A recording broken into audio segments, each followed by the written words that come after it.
Ladies and gentlemen, welcome back to the Q&A Part 3, and I don't even know how many questions we have left, but we're going to keep on soldiering through, because that is what we do. So the first question is going to be by Krellington, and your question is, do I have any plans to do non-build related videos, like a playthrough of really any game?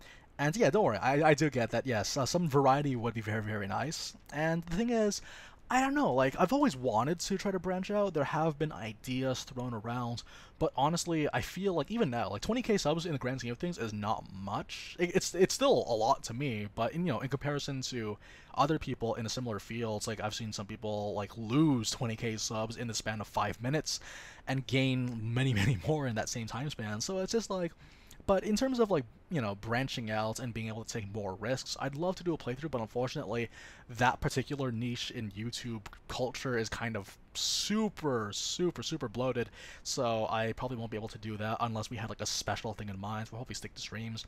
And in terms of like other like videos, honestly, we did have the idea of like a retrospect, which we can probably only do once a year anyway.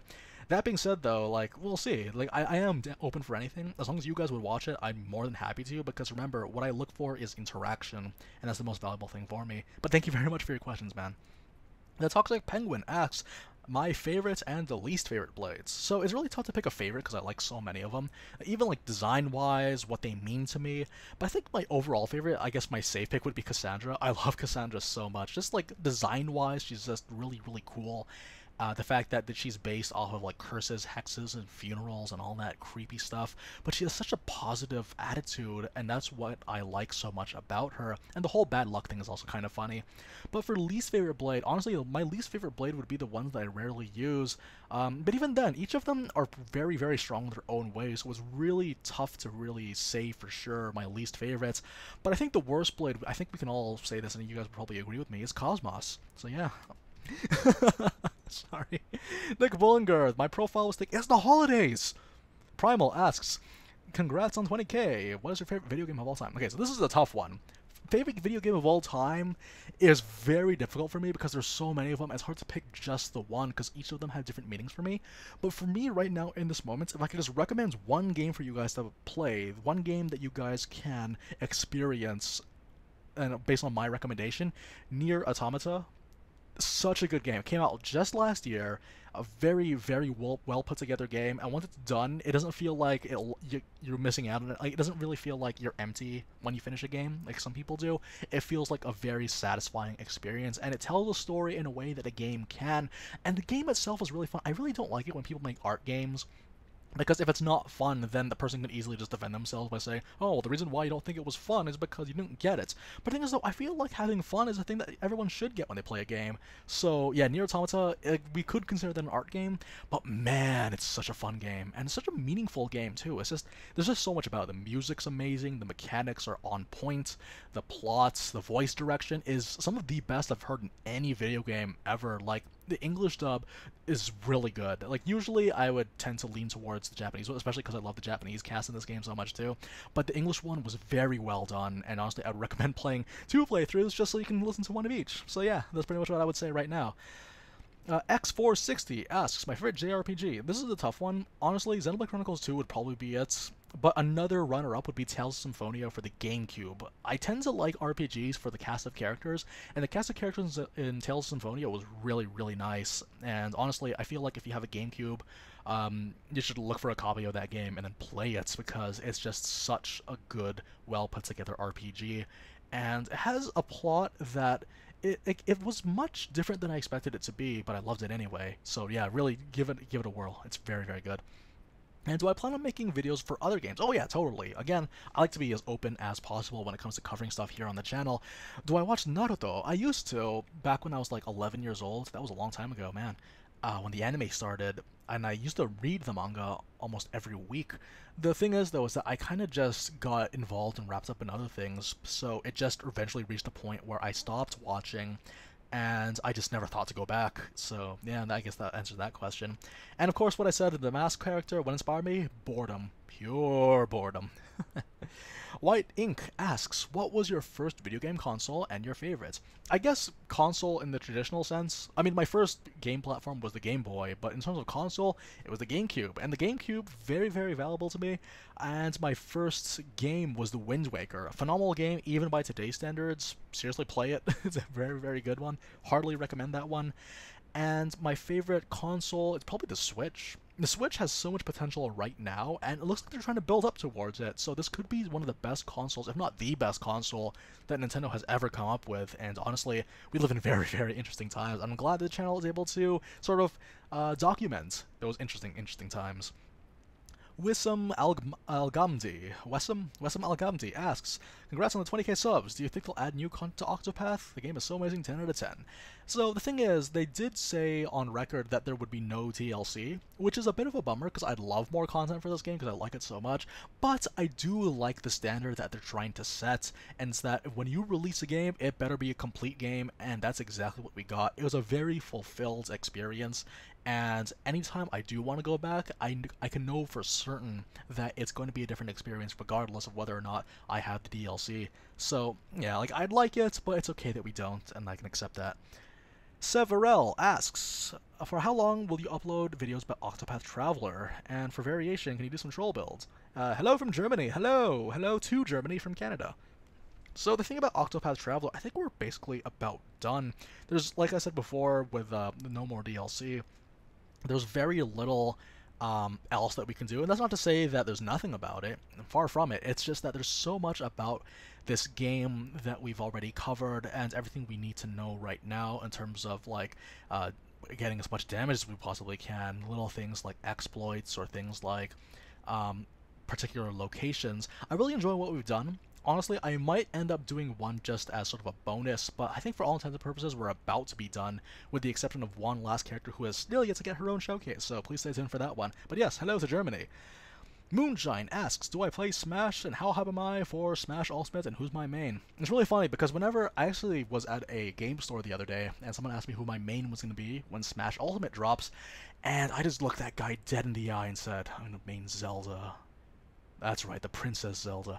And I don't know, I'm so excited for Zelda because her new design looks so good, and actually that's a large part of the reason why I'm so hyped. Also, the reveal of Castlevania is nice, but man, that Zelda. But yeah, I might end up mating that one because I love the series so much. The Legend of Zelda is one of my favorite series of all time, if not the favorite series.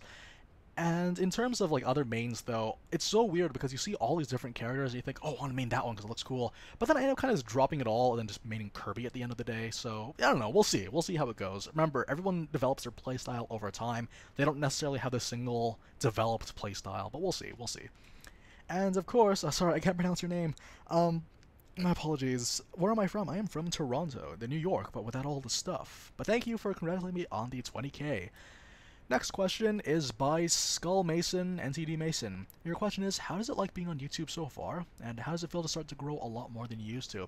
It's kind of surreal, really. Most of the time, the way that it works when it comes to getting subscribers or getting a following is that it just happens over time. It's not something that happens instantly, although there are cases where it does totally happen instantly.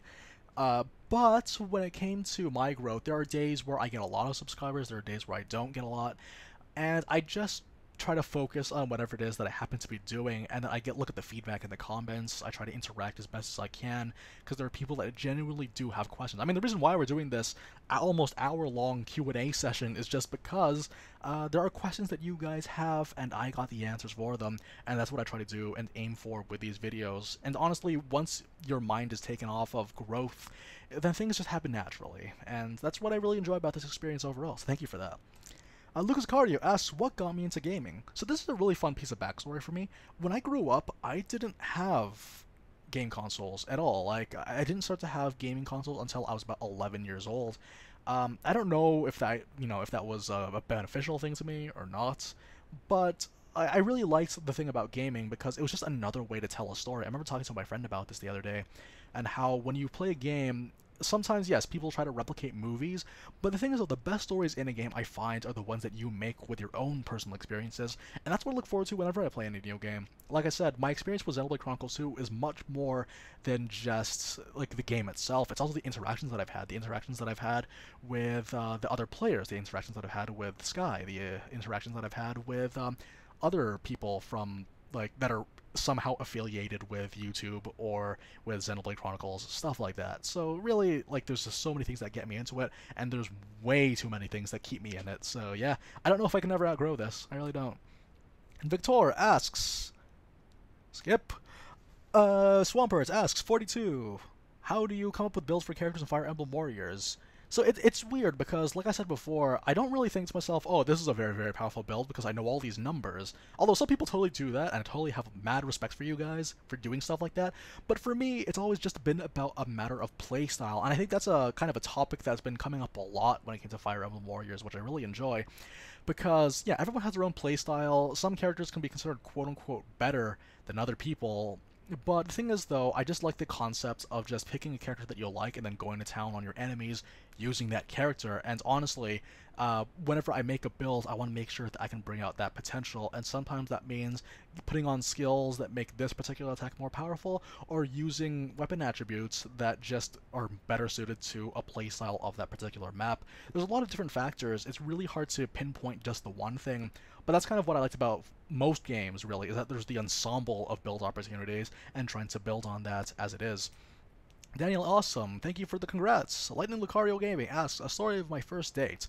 Okay, well, I'll try to be quick about this one, don't want to be too long. I've actually never gone on, like, an official date. But, you know, if you consider two peoples of the opposite gender hanging out alone, and you consider that a date, I guess I can have a story like that. I was in Montreal, that is the French-speaking place of Canada, in Quebec, and there was this pier that my friend and I went to, and I bought a bunch of blue sharks, I remember, and then we just sat on the dock, we talked about a bunch of stuff, and we just spent the afternoon talking and eating, and we just felt sick because, you know, we ate a lot of blue sharks. It was just a really, really fun thing that we did. We just hung out on the dock and talked about, like, I can't remember what it was we talked about. Just, you know, the friends that we've made, the other people that were just not present at the time. Maybe we're bad people for gossiping, I don't know. But that would be my first date, if you can call it that. Asator Prime, what is my favorite classic RPG? Also, my favorite classical RPG, well, I did mention Dragon Age, but I'm going to recommend another one. Fallout 1 and 2 are very, very popular ones. Particularly 1, that was the one that I actually completed, is a really, really interesting thing how they managed to bring about that aesthetic of the sort of the 1950s, but then everything's like post-apocalyptic. It was just a very strange experience for me, particularly, because I've never played a game quite like that before, and I felt so lost and overwhelmed at all the stuff that you can do. And honestly, it's just a nice little kind of video game history lesson that I recommend a lot of people to try out. And Monty Newman asks, what got me into gaming and YouTube? Well, I've been into gaming for quite some time since I was a kid, but like, YouTube, I've been into YouTube for quite a while too. In fact, the moment I could get onto a computer and then download unregistered Hypercam 2 on it, I got into YouTubing. I can't even remember the name of the YouTube channel, so please don't try to search it up. But yeah, I had that, and that was just something that I really enjoyed because it was just the cool thing to do. That was kind of what kept me out of trouble most of the time. So yeah, like the thing that got me into it was just the fun of it all, the joy of it all. David N, thank you very much for the congrats. Airwrecker asks, do I want to stream more? So this is really interesting too. I would love to stream more because, like I said before, whenever I get a game, I'm going to play it because I have to cover it on the YouTube channel, but I would like to be able to play games on my own time, and streaming is my way to do that. I'd love to be able to get to a point where we have such a following that I could just get away with primarily streaming, but I like the idea of growing the channel, and I want to be able to justify the people that have subscribed because they have guide content, and that's exactly what I'm trying to aim for. So I'd love to, but unfortunately time constraints prevent me from doing so. Mew Lover, congrats on 20k. Thank you very much to you for being super, super, super punctual for all of my streams. And speaking of streams, you asked me what my most memorable stream was. There's a bunch of them, a lot of them. I think the most memorable stream would either be the first one that we ever did with Breath of the Wild, where we had so many technical errors, or the Trial of the Sword one that we did. That was in a time where my streaming encoder was awful, and I had so many risks of things just disconnecting, and we had like more than 100 people watching the stream. It was crazy, and I did Trial of the Sword with 3 hearts. It was just a magical moments where I felt like such a big shot, and it was just really, really nice. It was just a good 3 hours of like, that was like the highest amount of viewers we ever got to. Another big one was for Xenoblade Chronicles 2, the very first one, because a lot of people subscribed to the channel because we played that game, and we had like 200 people watching at the time. That was surreal. I really, really liked it. So yeah, thank you very much for your questions, Mew. Bjorn asked my top favorite game, my top 5 games. Again, really tough to say. I would say that in my top 5, though, if I were to pick like, in my top 5, like the first Legend of Zelda and Breath of the Wild, those games would both definitely be in there in some way. I think Metal Gear Solid 2 is up there. That was a very interesting game. It's one of the things that inspired me to become a writer, actually. The same thing goes for that and Majora's Mask in terms of worlds building and continuity. That was another one. There's so many. I feel weird, but it's like, a Zelda game is usually a safe bet if I want to make up a list on the spot, so I'm going to go with that one. Jace asks, what future games do you plan on uploading videos on? We've already mentioned Smash is definitely going to be a thing, hopefully be a thing. Oh man, like, I hope. I'm really hoping, because this game looks really, really good, and I want to be good at it, so we'll see how that goes. Giovanni Mendoza asks, which one do I fancy, Pyra or Mithra? Definitely Pyra. Don't get me wrong, Mithra's cool and all, but Pyra's the kind of person that I could actually, like, have long, deep conversations with, whereas Mithra's the kind of girl that I would, like, ask to, like, like, let's go out and get a beer, and talk about, I don't know, Rex and the trouble that he gets into. Like, something like that. Like, I feel like that's the kind of person that Mithra is, but for Pyra, I kind of find her more preferable as, like, that person that I could actually just talk to at any time. She's like the bestie, Yeah, my bestie. Why not? That's usually what I would look for, though. The next one is by Nikotsu. So, what's your favorite, most memorable gaming moments? There's quite a few, but I think my most memorable gaming moments was when I beat Pokemon Silver for the Game Boy Color. That was the very first game I ever beat, and I just remember that moment so vividly because I was like, how old was I? I was like maybe, I was about 10 years old at the time, and I was so cranky that day because my sister was sick and I had to, like, fetch stuff for her all the time, even though all I wanted to do was fight against the Elite Four. Remember, the Game Boy required batteries, so any time wasted is time that you had to spend for your battery, and you couldn't save in midway through. It was awful. There was nothing ideal about the situation. So much pressure, and then Lance was like such a hard person to fight against, so when I finally won, all those bad feelings, all those cranky negative feelings just went away, and I was just so happy. I was so excited that I beat Lance, I just yelled it out, and my sister, she knew how much of a troublemaker Lance was, so she immediately got out of bed and went to see what happened, and we watched the credits together. That was fun. That was a really, really good moment. Sir Lancelot, thank you very much. You weren't my hero night of the round table, but I'll take it. I'll take it.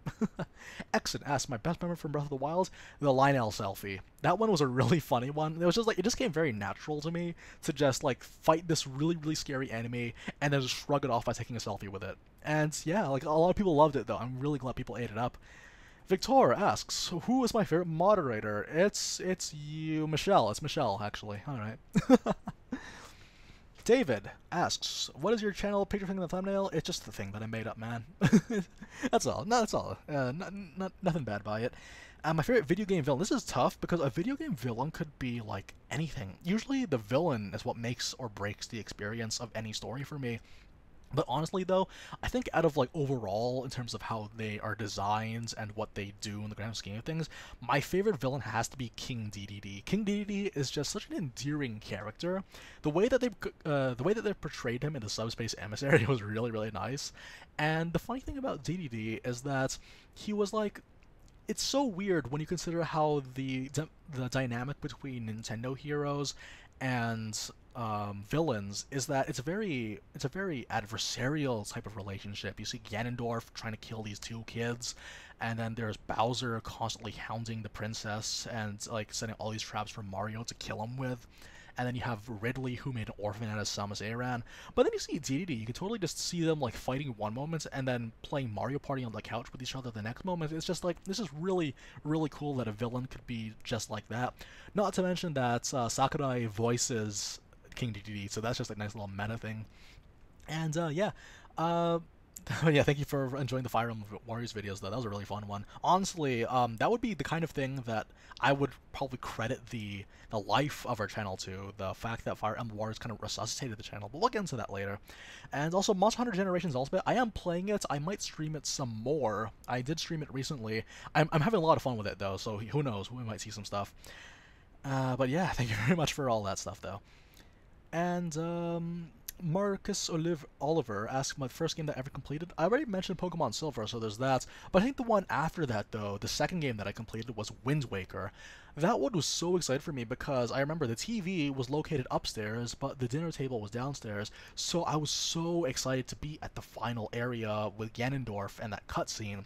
But then my parents called me for dinner, so I rushed downstairs, ate the entire. I remember the meal that I had. It was hamburger patties, rice, and mixed vegetables. I just scarfed the entire thing down, ran straight back upstairs, and we fought. And that was just like, it was just a big moment for me. What it do? What it don't? Aiden Smith. Yeah, thank you very much, Aiden. Devin Mitchell I already answered. I am 25, or about to be. Oh my gosh, I don't mind being older. It's just that it's weird to admit it that I am like twice the age of most of the core demographic of this channel. Michelle, you want my signature so you can forge it, right? Is that what it is? You want my checks? Like you can't have it. Ha ha ha, bye. So what happened to Hyrule Warriors Definitive Edition? I've already answered that one, but basically it's a bit of a time thing. It's very, very tough for me to be able to juggle work and then unlocking a bunch of new stuff while also covering other games. It's more like I have to focus on one game at a time if I can. Not to mention I'm having so much fun with Monster Hunter. Second question, would you rather marry Camilla or have Torn of the Golden Country right now? Well, Golden Country is coming out in like a week from now, right? So that's fine. And I want to marry Camilla. I feel like Camilla and I have a lot of the same goals in mind. We want to start a family. We want to raise kids. And really, at the end of the day, isn't that what all people should strive for? At least that's what I would. Goodness, we should get hitched. And she's a princess, so that's cool. Does that make me a prince? Oh, I hope so. Bonus question, which you may not want to say. Would you rather see Hannes, Cassandra, Pyra, or Camilla naked? I feel like because we're already married, seeing Camilla would be okay. But then, like, if Hannes saw me... if I saw Hannes naked, that would be a problem. She'd get mad and try to kill me with her bare hands like she is. Pyra would kill me because she just transformed into Mithra and then stab me in the heart. And Cassandra, she wouldn't necessarily kill me. Maybe she'd smile and look at how embarrassed I am. But I feel like with all the bad luck, I might just end up getting killed anyway. Okay, so that does it for this segment. We're going into part 4 very, very soon, so that's a really fun question to end things off with. But yeah, I'll see you guys at the part 4, and I think that should be it. If it goes over 20 minutes, then we're just going to let it stretch on for as long as it needs to. So I hope to see you guys there.